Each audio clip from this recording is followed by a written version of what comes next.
Era el 17 de agosto de 2018. En una tarde pesada y bochornosa, se posaba sobre São Paulo, Brasil. Nubes cargadas, de un amenazante gris plomo, cubrían el cielo, mientras la ciudad seguía su ritmo frenético, ajena al drama que se desarrollaría. En breve la atmósfera era de expectación, una tensión silenciosa flotando en el aire húmedo y denso, presagio de una tormenta inminente, que, para muchos, sería solo un inconveniente, pero para algunos, el comienzo de una pesadilla. En el Corazón de Resta, Metropolis Pulsante, el aeropuerto internacional de Guarulhos, SB, bullía. A pesar de la amenaza de una lluvia torrencial que se anunciaba en el horizonte, el movimiento era incesante. La terminal estaba repleta de pasajeros apurados, con sus maletas rodando por el suelo pulido, sus voces mezclándose con el murmullo constante de un gran centro aéreo. Familias se despedían, empresarios revisaban sus últimos correos electrónicos, turistas tomaban fotos y esperaban ansiosamente el embarque, cada uno con sus propios planes y destinos en mente. Entre los innumerables vuelos programados para ese día, uno en especial destacaba por su aparente normalidad: el vuelo LATAM, la 8083. Se trataba de un vuelo comercial regular, parte de la rutina diaria de miles de personas que cruzan los cielos. Su destino final era el Aeropuerto Internacional El Dorado SKBO, en la vibrante ciudad de Bogotá, Colombia. Una ruta estándar, un vuelo como tantos otros, partiendo de uno de los aeropuertos más grandes América Latina hacia otro importante centro urbano del continente. Los pasajeros, ya acomodados en sus asientos, apenas podían imaginar que aquella tarde de viernes, que prometía ser solo un día más de viaje, se transformaría en un sombrío hito en la historia de la aviación. La rutina de los aeropuertos, con sus despedidas y reencuentros, sus esperas y ansiedades, enmascaraba la vulnerabilidad inherente a cada despegue. Aquel día, la amenaza de la tormenta en tierra sería solo un preludio de una catástrofe mucho mayor, esperando silenciosamente en las alturas. La aeronave designada para el vuelo, la 8083, era un Airbus A320200, con matrícula PRLMX. Una máquina elegante y robusta, con poco más de 8 años de uso, que ostentaba un historial impecable de mantenimiento, conocido por su notable eficiencia en rutas de media distancia. Este modelo era un verdadero caballo de batalla en la flota de LATAM, capaz de transportar a cientos de pasajeros con fiabilidad y 78 toneladas máximo.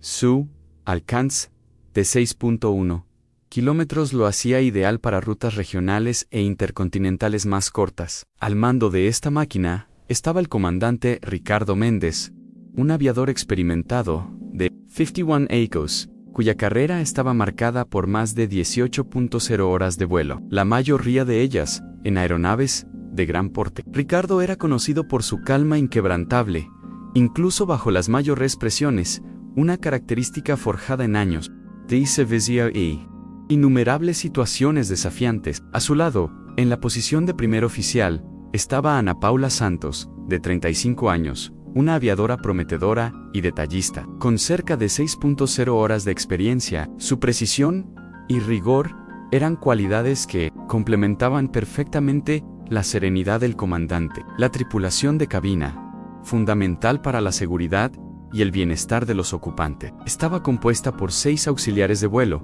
todos profesionales entrenados para lidiar con la rutina wireless.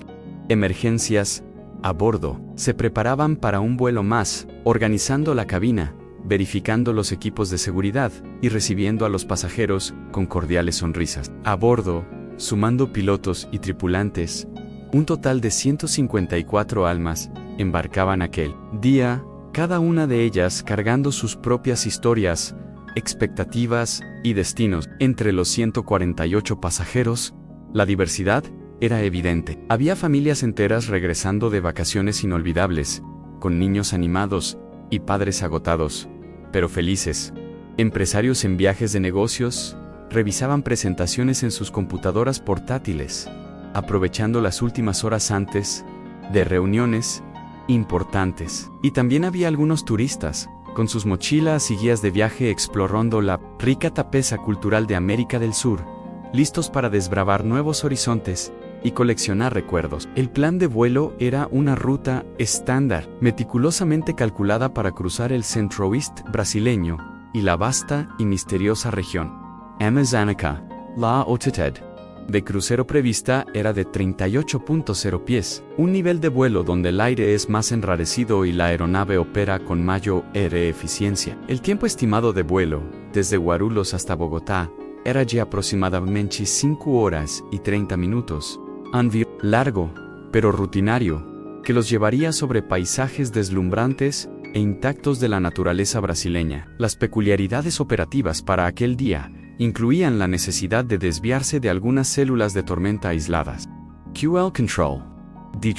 Aéreo ya monitoreaba y reportaba en la ruta. El despegue en Guarulhos ocurrió sin ninguna intercurrencia, suave y preciso, como cientos de otros despegues aquel día. El A320200, con sus motores a pleno, ascendía vigorosamente a los cielos, rasgando las nubes oscuras que aún flotaban sobre ese, o Paulo, sin que nadie a bordo pudiera prever la trampa mortal que lo esperaba en las alturas. 35 minutos después de dejar la turbulencia del aire de ese, o Paulo, el Airbus A320200 alcanzaba la marca de los 30.0 pies, sobrevolando la región de Campo Grande, en Mato Grosso do Sul. Era el momento de estabilizarse, de iniciar el largo trayecto de crucero. Fue entonces cuando surgió la primera anomalía, sutil, casi imperceptible para un observador menos atento. El sistema de gestión de vuelo, FMS, indicó una pequeña inconsistencia en los datos de navegación, sugiriendo una ligera, casi insignificant, una desviación mínima, quizás una falla temporal de un sensor, ON Adjustee, ruta aún no procesado. Comandante Ricardo Méndez y primer oficial, Ana Paula Santos, un equipo experimentado y sintonizado, realizaron una verificación cruzada de los sistemas. La lectura parecía inconclusa, quizás un fallo pasajero. Así, continuar, confiando en los instrumentos primarios y en la navegación por radio, que parecían operar perfectamente. La experiencia le decía a Ricardo que no sobreestimara pequeñas alertas, pero la intuición de Ana, siempre atenta a los detalles, sentía una ligera incomodidad. Una falla que en ese momento parecía insignificante, sería el presagio de una secuencia catastrófica de eventos que cambiaría sus vidas para siempre. Minutos después, la tensión aumentó. Una alerta ambigua de nave, Data Discrepancy, apareció en el ACIM, Electronic Centralized Aircraft Monitor, un sistema que centraliza y muestra información crucial para la tripulación. El mensaje estaba acompañado de lecturas divergentes en el indicador de velocidad aerodinámica, en ambas cabinas, una anomalía crucial que afectaba a los sensores, PITO, pequeños tubos que miden la velocidad del aire. El problema, sin embargo,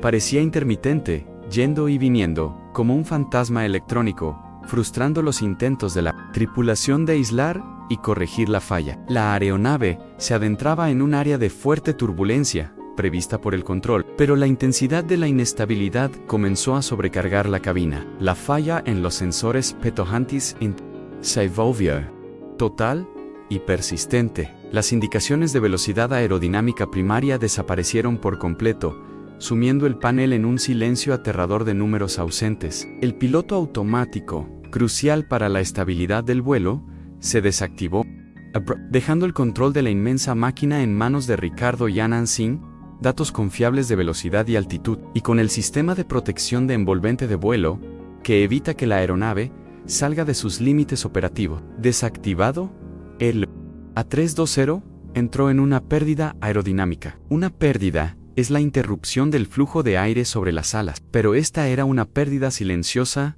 y progresiva, sin las advertencias sonoras inmediatas que el sistema de protección normalmente ofrece. El avión comenzó a perder sustentación, deslizándose en el aire de forma gradual, imperceptible inicialmente para los ocupantes menos entrenados. La tripulación, enfrentada a alarmas sonoras y visuales de Stoll que ahora resonaban en la cabina, y con ¿La desorientación espacial inducida por la oscuridad exterior y la creciente turbulencia? Dudó. Se perdieron segundos cruciales. Se intercambiaron órdenes. La dificultad para identificar el origen exacto de la falla y el llamado síndrome de la sorpresa, la incapacidad de reaccionar ante un evento inesperado, retrasaron la aplicación del procedimiento correcto de recuperación de la pérdida. Cada latido del corazón de Ricardo y Ana marcaba el tiempo que separaba la vida de la catástrofe. El avión comenzó a perder altitud rápidamente, sumergiéndose de forma descontrolada. En la cabina, el pánico era contenido, pero palpable. Las luces de emergencia parpadeaban, y el sonido de las alarmas era ensordecedor. En la cabina de pasajeros, gritos y oraciones resonaban. El avión se balanceaba violentamente, arrojando a los ocupantes de un lado a otro. Las máscaras de oxígeno caían del techo, balanceándose caóticamente, mientras objetos sueltos eran lanzados por los pasillos. El terror apoderaba, y la percepción de que algo estaba terriblemente mal era innegable. A medida que la aeronave caía, los pilotos percibían el ambiente externo, oscuro e implacable. Debajo de ellos, las vastas y densas selvas y los sinuosos ríos de la cuenca amazónica se extendían hasta donde la vista alcanzaba. Una inmensidad verde y húmeda, sin áreas para un aterrizaje de emergencia. La esperanza se desvanecía con cada metro de altitud perdido. Mientras el Airbus A320-200, antes una fortaleza de tecnología y seguridad, se transformaba en una trampa mortal en caída libre. El impacto fue devastador. El Airbus A320 Leanbay chocó violentamente contra el suelo, en un área remota y de difícil acceso en el Pantanal, cerca de la frontera con Bolivia, a aproximadamente 1.2 kilómetros de Guarulhos. La fuerza de la colisión fue tan intensa que la aeronave se desintegró en miles de pedazos, esparciendo escombros por una vasta extensión de la densa vegetación pantanosa. El sonido del impacto, amortiguado por la inmensidad de la selva, fue el punto final de una trayectoria que había comenzado con esperanza y terminó en tragedia, un evento que dejaría una profunda cicatriz en la memoria de muchos. El paisaje, antes intacto y silencioso, del Pantanal, fue brutalmente alterado por el escenario de destrucción. La vida salvaje, antes libre y soberana, fue momentáneamente silenciada por el estruendo, para luego retomar su curso, testigo mudo de la catástrofe. La pérdida fue total. 154 vidas se apagaron en ese instante, incluyendo a los 148 pasajeros y los 6 tripulantes. Familias destrozadas, sueños interrumpidos, un vacío inmenso dejado atrás, que resonaría por los días y años venideros, marcando la historia de cientos de personas. En los equipos de rescate, activados con la noticia de la desaparición de la aeronave, enfrentaron un desafío hercúleo. El terreno pantanoso, con sus aguas fangosas y su densa vegetación, era un obstáculo casi infranqueable. La búsqueda, inicialmente por aire, se vio dificultada por la selva impenetrable que cubría los restos. Fueron más de 36 horas de angustia e incertidumbre, hasta que las señales intermitentes del ELT Emergency Locator Transmitter guiaron a los socorristas hasta el lugar del accidente. Al llegar, el escenario era de completa desolación. El olor a queroseno, mezclado con el de la tierra húmeda, partes del fuselaje retorcidas, árboles rotos, objetos personales esparcidos por la selva, la realidad de la tragedia.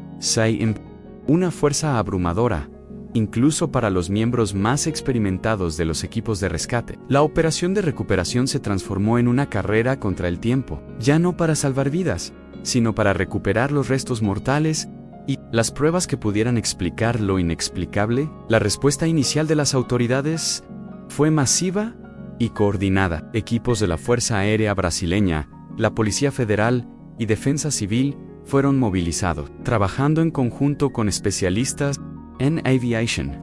La prioridad inmediata era aislar el área, garantizar la seguridad de quienes trabajaban en los escombros e iniciar la dolorosa tarea de identificación de las víctimas. La comunidad local Anqui Remota ofreció apoyo, siendo testigo de la magnitud de la tragedia que se había abatido sobre su región. El impacto emocional de la noticia de la caída se sintió en todo Brasil y en Colombia. Familias enteras esperaban en terminales y residencias por noticias que nunca llegarían. El accidente del vuelo, la 8083, con sus 154 fatalidades, se convirtió en un hito de luto y dolor, recordando a todos la fragilidad de la vida y la imprevisibilidad del destino. La búsqueda de respuestas se convertiría en el próximo capítulo, esencial para honrar la memoria de quienes se fueron y garantizar que se aprendieran lecciones, cueste lo que cueste. La investigación oficial, llevada a cabo con rigor y precisión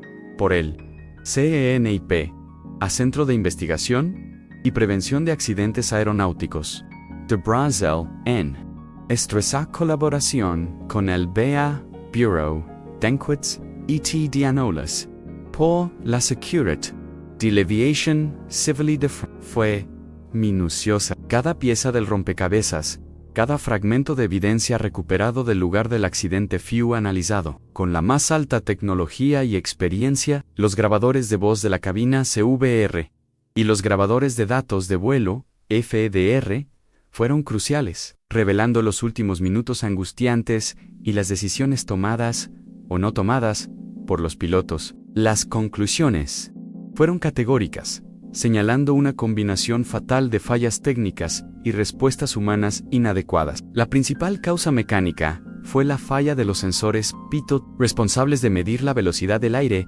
debido a una obstrucción por cristales de hielo, un fenómeno raro pero conocido, especialmente en altitudes elevadas y en condiciones atmosféricas específicas. Esta falla inicial desencadenó la secuencia de eventos, deshabilitando sistemas vitales y privando a la tripulación de información crucial sobre el rendimiento de la aeronave. Sin embargo, la investigación fue más allá de la falla técnica, profundizando en las fallas humanas e institucionales que agravaron la situación. La respuesta inadecuada de la tripulación a las advertencias de pérdida fue identificada como un factor contribuyente crucial. Enfrentados a múltiples alarmas y la pérdida de datos, los pilotos, aunque experimentados, demostraron una vacilación y dificultad para aplicar el procedimiento de recuperación de pérdida. Esta falla se agravó por una laguna en el entrenamiento de recuperación de actitudes inusuales Upset Recovery,